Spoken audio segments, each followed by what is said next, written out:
लग रहा था कि जैसे ज्वार बो रहा है।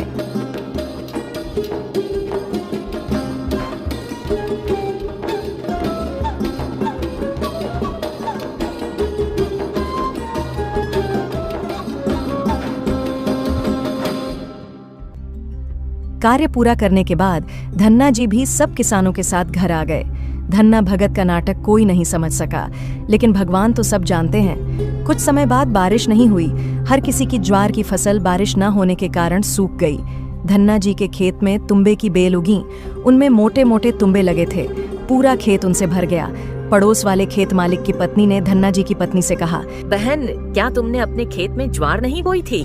तुम्हारे खेत में तुम्बे की बेल बहुत ज्यादा उगी है। तुम ये क्या बोल रही हो? हमने भी ज्वार बोई थी। यदि तुमको मेरी बात पर विश्वास नहीं है तो खुद जाकर देख लो। वह खेत देखने पहुंच गई। उसने देखा सबके खेतों में ज्वार उगी है, जबकि हमारे खेत में बहुत मात्रा में तुम्बों की बेल उगी हैं। इसे देख वह क्रोधित हो उठी। उसने एक तुम्बा तोड़ा।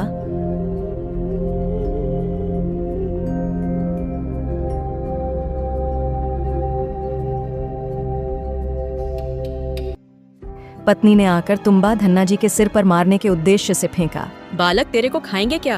बीज कहाँ गया? धन्ना जी कुछ नहीं बोले। तुम्बा धरती पर लगते ही फूट गया।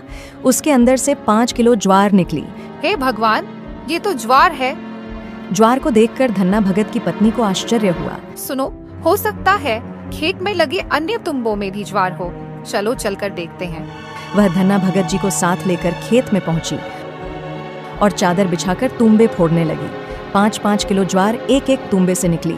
ज्वार का ढेर लग गया। धन्ना जी भी खुश थे। अरे, क्या तुम लोगों को पता है, अपने गांव में चमत्कार हुआ है। क्या चमत्कार? अरे हाँ भाई, अपना वो धन्ना है ना, उसके खेत में तुम्बे उगे थे और उन तुम्बों में से ज्वार निकल रही है। चलो चलकर देखते हैं। हाँ, चलो।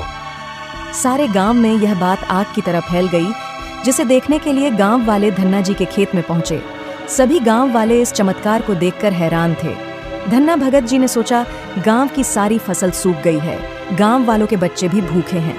धन्ना भगत जी ने सभी गांव वालों से कहा, ये परमात्मा का ही चमत्कार है। आप सभी लोग इसमें से ज्वार अपने अपने घर ले जाओ। यह कहकर धन्ना भगत जी ने सभी गांव वालों को ज्वार बांट दी और बची हुई ज्वार को अपने घर भी ले गए। इस तरह भगवान ने एक सच्चे भक्त की सहायता